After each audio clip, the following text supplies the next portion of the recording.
Hello friends, I am Baltmatrix and welcome to my video review of Transformers Earthrise Voyager class Starscream. I got this figure from my good friend Grim Lockamus, aka the Chrome Tyranno over on Twitter.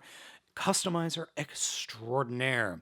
Now, this figure has we'll say that this figure has how do I best describe this? It's created quite a kerfuffle online because a lot of folks think that this figure is just an upscaled Transformers Classics Starscream from 2006, and they're partially correct. The figure shares a lot of similarities with that original one, but there are quite a few differences, and the transformation, while similar, has enough differences that makes this a new mold. The figure's head sculpt is quite good, but it's almost too dark and shiny. Good lord, does this head sculpt have a lot of shine to it. But those eyes are beautiful, dark, deep red, and the overall aesthetic of the figure works incredibly well. The only thing that doesn't really work all that great is the giant amount of fuselage kibble hanging off the back of the figure, and the fact that he is hollow inside. He has no guts, which is really apropos for the character. Posability-wise, head is on a ball joint and has plenty of motion. Shoulders are on swivels and hinges, but they do hit the backpack. The backpack itself has posability in the wings, 90 degrees. Arms can move in and out. There's a swivel above the elbow, just beneath the shoulder. Bend at the elbow is just over 90 degrees. Fists, unfortunately, do not articulate. There is sadly no waist articulation, which is criminal. Legs can kick forward pretty far and can kick just about 90 degrees. Can't kick back that far, again, due to the vehicle mode kibble. Can kick out 45 degrees. Swivel is just below the hip.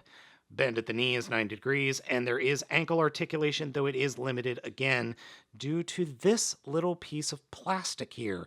If that was shaved down, which is part of the hinge, he would be able to bend and do the splits fully like the rest of the siege line. That doesn't mean he can't pull off some decent poses. If you've got a decent flight stand, you could just peg it into the little hole in his butt or peg it into the hole in his back, and you could get some decent flight stand poses. Though, yeah, posability is lacking, especially when compared to Grapple. Starscream scales perfectly with all the other Voyager-class figures in the War for Cybertron line, though he is a bit shorter than Leader-class Megatron, as you can see there. It's maybe about a head shorter. Having the two Starscreamers next to each other in robot mode really makes you realize just how bad the battle scuff makes the figure look when you've got this nice, clean, shiny Starscream here on the left. Also, it puts into contrast just the amount of engineering that seems to go into these figures. This figure here on the left, the new Earthrise figure, feels much more simple than the Starscream here on the right. The transformation is vastly more complex. Okay, not vastly. I would say it's doubly complex compared to this Starscream. But they both work. They both are fun. They are both good figures in and of themselves. One thing that I do want to talk about with regards to this Starscream is just how good this figure feels in your hand. Fellow reviewer Vangelis talks about toy feel or figure feel all the time on the TFW 2005 podcast. Or I should say WTF at TFW 2005. This figure feels amazing. I will not bore you with how good I think it feels, but there's a quality and just firmness to the plastic that a lot of other figures that I've gotten a hold of over the years just doesn't have. This is a solid Starscream figure. Getting into the transformation, you're going to see the differences and similarities with the original figure. The original Classics figure did have the arms folding up into the chest and then the nose cone extending with the head and the legs sliding up. That's very similar, and the wings flipping down. That's essentially what's happening here, but there are a couple of major differences. So to start off with, let's grab the nose cone, flip it up over the head, and snap it into place. That is exact. Then we grab the chest and unpeg it from the shoulders, which is honestly the hardest part of the transformation, and fold it down take the nose cone, pull it out, turn it around, flip it up, and snap it into place. Again, very similar to that original figure. Here's where things start to differ. Arms. Grab the forearm and open it up and flip it out over the fist. Then there is this peg here that you see right there that will fold in and push the fist up. Then we take the bottom of the forearm and slip it underneath the upper forearm and then close the entire thing up over the top of the forearm, under forearm, and then fold that entire section in like that. So the original way was just flip up the forearms and fold it in.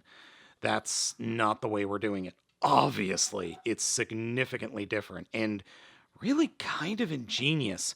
Though getting it out of this form, or getting it transformed back into robot mode, these clips are way too tight for my taste and require way too much force. I could deal with it. I'm an adult. I could deal. Next, come down to the feet and fold the heels and the toes up. Grab the rear of the tail fins and fold them up. Unpeg the shins and open them up. Then we could drop the legs in and snap everything into place. And then we have to come up to the front skirt, fold it up, and then flip the legs closed. So open the shin up, fold the leg up, snap everything into place. Get that snapped in, legs combined, fold the shin back up, fold that skirt armor down, take the wings, and they will actually fold up and then snap into place inside those leg sections. Fold the ailerons down, grab the main wings, fold them down, snap them into place, which is a lot harder than you might think. And you will pop the wings off. That they pop on and off very easily, just like the original figures. And there we go. The last thing to do is add some guns to the bottom. And here we have Starscream's jet mode, and this is pretty much the most accurate G1 jet mode I think we've ever gotten, except for the Masterpiece figure. It's really good. It looks really good. I do wish maybe a little panel folded down to make this whole section black for the air intakes, but other than that, it's nice. So there are a couple of siege ports. So we have a big old siege port up top that I like to put Megatron's cannon on. And then we've got a siege port underneath each primary wing, a siege port under each rear wing, and then a siege port on each side of the leg, and a siege port on each what was the wrist. So you can armor this guy up in crazy ways.